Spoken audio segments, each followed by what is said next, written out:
Hey, hi everyone. This is Ranmay here on your show E-Coffee with Experts. Today we have Jonathan, who is the founder of Top Roof Marketing Agency, a full-service marketing agency that specializes in roofing contractors. Welcome, Jonathan. Thank you so much for having me. I've been looking forward to this. Pleasure is all ours. And I'm sure our audience are going to benefit a lot in terms of what they are going to hear from you, your insights, right? Jonathan, before we move any forward, I request you to introduce yourself, your agency, what do you do, and we'll take it forward from there. Sure, absolutely. So about 10 years ago, we introduced ourselves as experts in commercial roofing. Of course, many commercial roofers also do residential. And of course, we've got an arm for that as well. But by being the first agency specifically focused on such a niche sector, we've been able to compile some really helpful data. Of course, it also makes it easier for us to sell our services. For anybody out there looking to have that upshot, being hyper specialized can help a great deal, especially in today's world where everybody's looking for an expert, not just someone with general experience. Absolutely. Today is the day of specialists. So, talking about that, what led you to specialize in marketing for the roofing industry, and what are the advantages and disadvantages, if any, while dealing with this industry? The funny thing is, the way I got into it was my uncle wanted to expand from doing general construction to getting in the commercial roofing side, hoping that he could do that full time. And I actually turned him down because I wasn't interested in working with local businesses. If you go to my LinkedIn profile, you see I work with lots of publicly traded companies, doing a lot in corporate side, things with investments. It seemed like a step backwards to me. But my uncle was part of a very large network and explained that all I need to do is show that my strategies work better with him, and then we can duplicate those strategies across the entire network. And that sold me, because it's always frustrating to do the research that nobody wants to pay for. But of course, do proper due diligence before doing a big mailer campaign or building a massive website and doing lots of SEOs for multiple years or months without really knowing if those are the right strategies can be frightening. I actually got dragged in kicking and screaming. I didn't want to be another marketing person sending out spam emails or hiring a telemarketing team to bring in business. But by being part of that network, we've been able to very quickly grow our clientele and also become those commercial roofing experts that we wanted to be originally. Superb. That's a fantastic story. Talking about campaigns, you must have done, I don't know how many, right? So how do you ensure that your marketing campaigns for roofing contractors are aligned with their overall business goals? And how do you, at the end of the day, measure the impact of your campaigns on their bottom line? Yeah. So the first thing we always ask is, what are your goals? There's lots of different marketing approaches. For instance, direct mail, door knocking, and telemarketing can produce leads very quickly, compared to say SEO, where you're putting out all this blog content or finding other ways to rank higher in Google for more keywords, but it's not immediate. Of course, SEO can lead to a lower cost per call because you're building a snowball. From month to month, you're building up more keywords. I call them fishing lures. More fishing lures, get more fish. So that's a better long-term strategy, but not everybody wants to wait for as long as we need to really return a good investment, return on that. As far as tracking things, we call and ask, how many phone calls did you receive from your mailer or website submissions? We also ask if there was rain. That can really skew the results. We don't just call to track to make them feel good. We're actually using dozens of different direct mail designs, and we need to know which ones are working the best. Now it's going to be more repair and maintenance versus, say, full roof restoration. On the SEO side, we'll send monthly reports of traffic and how that's building up. We'll also manually check how many keywords are on the first page of Google, periodically send that out as a Excel spreadsheet so you can easily copy and paste and see that we really are ranking for hundreds of keywords. And then you did mention about emails, right? What role does direct mail play in your B2B strategy for roofing contractors? And how do you ensure that your campaigns are both effective and cost efficient at the same time? So the biggest thing is to fully maximize how targeted you can go with it. A simple one is specific areas. Oftentimes we get calls when there's a hailstorm. With direct mail, you can hit very specific areas, unlike with ads. Another thing would be type of business. So with that, we've got more than 25 different exclusions where we're taking out government buildings that typically do public bid.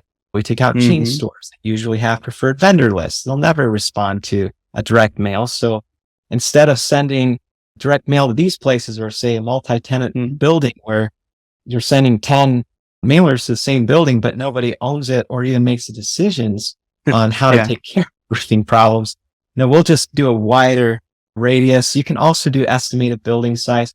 There's all kinds of different ways you can be more targeted. We might even try a new thing where we go after particular industries and create mailers just for that industry. And then just show that we understand if you have a food processing plant, how important it is that no water gets into the building or that there's no mold. Some roofing issues don't show up for a while. Yeah. Talking about personalization that we do across other industries, how do you feel the personalization factors into the success of a direct mail campaign? How important do you feel is that part? I think it's really important, particularly to make the people feel safe and comfortable before calling. I always tell our contractors, it's all about peace of mind. That's what will get people to call. You don't want a lot of flash. You're not trying to outflash other people. What you really want to do is show how you're genuine. For instance, the photos you use could have a wrapped truck with your logo on it, or having your logo stitched on your shirt. All those different things, or even just including a personalized letter from the roofing company owner with a blue ink signature. All those things can go a long way in building that trust. And that really goes back to being personalized. They don't feel like it's just full of stock photos and a quick ad.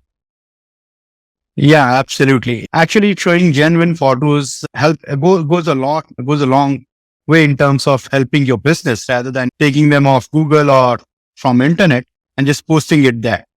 Yeah, makes sense. And what creative tactics have you seen working the best when using direct mail to target customers and prospects in this particular industry?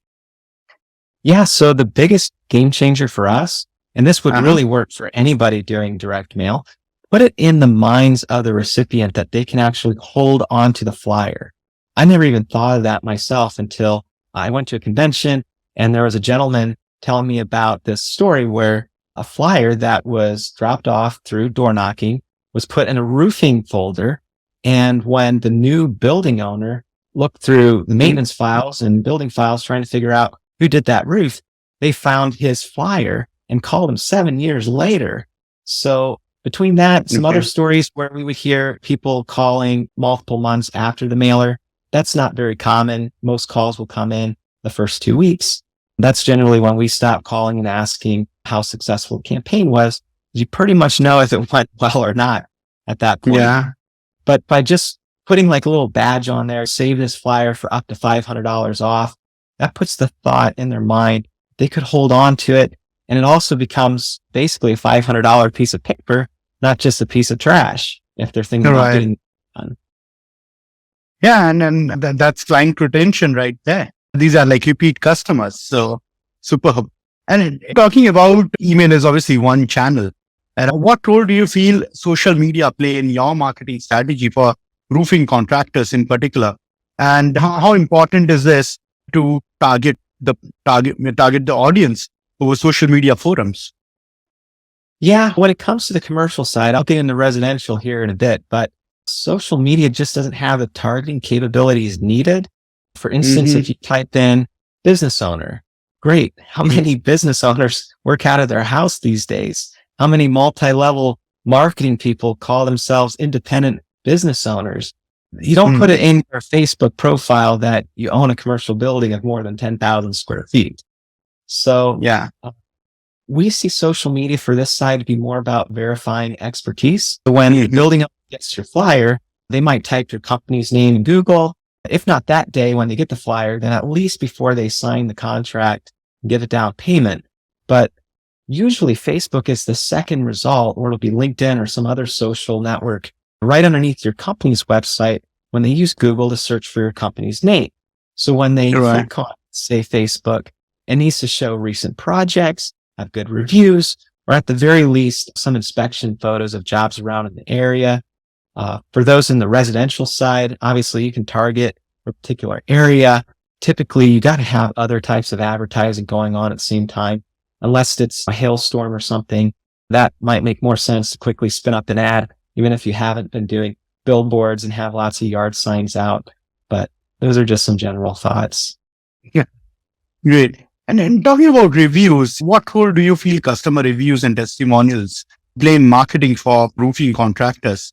And how do you go about getting the reviews of the Sure. customers, leave a feedback if they're happy with the service?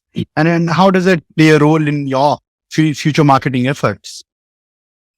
Yeah, so I've been a big advocate of reviews. Just a short story. So About am I. 14 years ago, when I moved Yeah. out from my parents, I was looking up reviews on everything, as simple as a mop. Yeah. Okay. Often it would lead to finding a better way of doing things. I found this really cool mop that, laid Uh-huh. perpendicular with the floor, and you could just take off the terry cloth and wash it, put on a new one.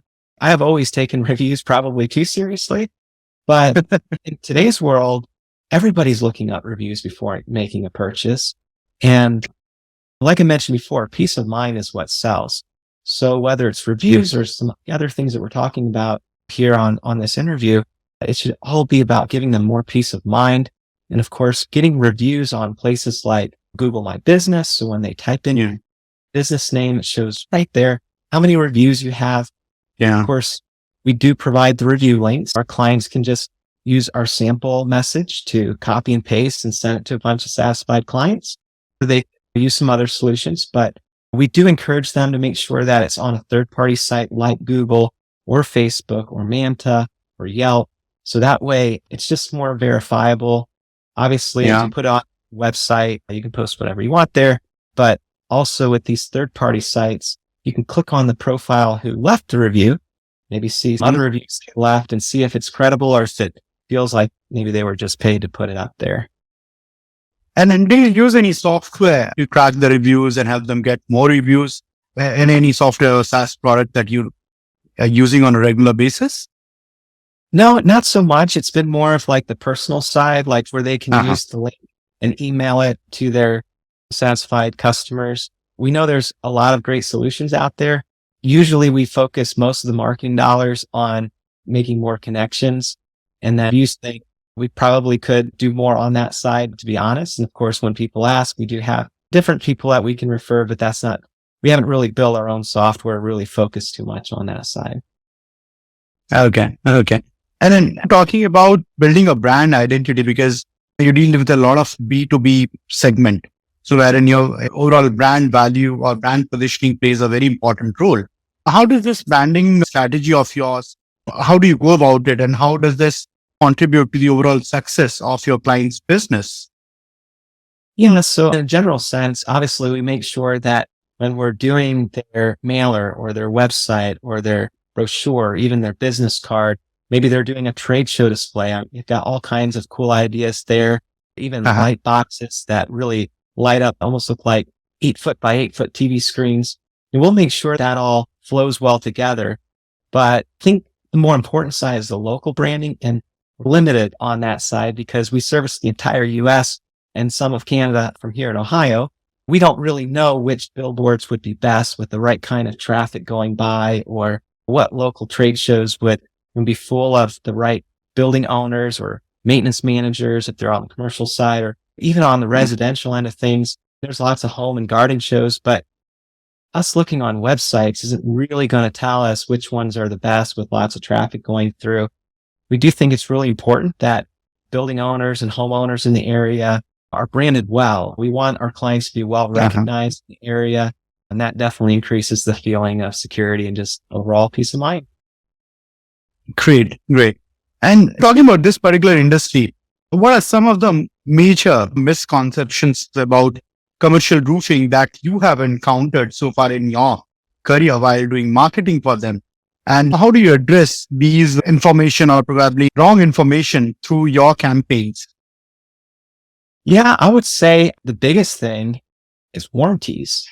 There's been just so Uh-huh. many different products and roofing systems introduced over the last 10 to 15 years, and pretty much all of them come with multi-year warranties. If you've Right. ever seen that, that 5-year warranty staying really doesn't mean much, the warranty backing it up. What we've done to address it, we've actually done a unique mailer campaign talking about how one of our clients will even address the warranties, even if it's not under their company name or the roofing system that they use. They'll come up with a way to go in and help just to build a relationship. Because usually a lot of these failed roofs, particularly roof coatings, it's just a section. You just have to find that protrusion or that seam or curve that, is causing an issue. Mainly what we've been doing up until this point is pairing up warranties with maintenance plans. And it can be done very well with a direct mailer or a landing page on a website. But for any building owner that has gone through the process of trying to collect on a warranty, they know that the contractor and manufacturer aren't going to want to warranty an expensive roof without ongoing inspections and maintenance. So by having a small yearly fee to come in just once a year, maybe twice a year to inspect Yeah. and maintain the roof, like clearing out the leaves from the gutters or just some really minor work, the contractor can make more money, obviously very consistent money. It's a really good recurring revenue strategy. Absolutely. Building owner can feel more secure. And of course, the roof will last much longer. So it's a win. And it Win-win, also yeah. does wonders for building up the relationships because building owners, other building owners, and it doesn't take long to get a bunch of referrals when you show up on a bunch of roofs year after year and just instill that Yeah. steady confidence only showing up regularly can provide. Yeah, absolutely. Like we were discussing earlier, that physical touch points, if it's happening on a regular basis, it kinds of provides a lot of comfort to your clients, and then getting reviews is not that big a challenge, right? If you're showing up, like you mentioned, regularly. So yeah, and then plus your product, your end product, which is being used, also the life of that product is getting extended because of the regular service and all that. Yeah, that makes a lot of sense there. And then, Jonathan, before I let you go, I need to ask you about this burning topic of AI content. So what is your take on that, Chat GPT, AI content overall? How do you take this into your stride? Yeah, so I think it can be a great research tool. I know that some of the marketing agencies out there are using it to create content, whether blogs or even web pages. We don't do any of that. I'm not saying that we never would, but I stray towards always having something custom built. We know that our Yeah. websites show up better because we don't use templates. Having things that are custom built will always stand out to algorithms because if anybody can create 100 blogs in less than an hour with ChatGPT, then you're going to have all this fluff content that may or may not be good. But I'm sure that as the algorithms improve to identify what could be AI content, we'll end up ranking better. I guess that's where I would probably start with it. But I do really like it as a research tool. Like, for instance, with podcasts, it can be great. What kind of questions should I ask? Yeah. It's amazing what ChatGPT can come up with. True. Yeah. But the other day I was having this discussion with one of my clients. It can never be a final product, come what may. Some sort of human intervention at some point is required to give it that finesse, which probably is required before you publish it online. If it is your product, it's the content that you're writing about it. And there are limitations to it, but yeah, one should know how to use it to get more efficiency. Maybe that is how probably that is where we are right now. And everyone would obviously have their own go at it. Yeah. Superb. So, Jonathan, it was lovely speaking with you, understanding your thought process and understanding the insights about the roofing industry overall. And I'm sure our audiences would have benefited a lot out of it. So thank you so much for taking out time for this. And before we wrap up, I request you to let our audiences know, if required, how do they reach out to you? Yeah, so the best way is just to go to toproofmarketing.com. You probably wouldn't be actually speaking to me. We have a sizable team here. Just added a couple more team members. I think we're up to about 12. While I founded the company, I do have some other things I'm involved with.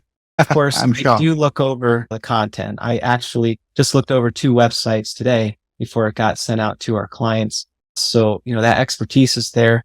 And We'd love to hear from you, even if it's just to discuss some ideas. There's so many different ideas we've seen. We've worked with over 300 different roofing contractors throughout the country. That's superb. Thank you, Jonathan, once again for taking out time for this podcast. It was really an honor hosting you. Thank you. Thank you anytime.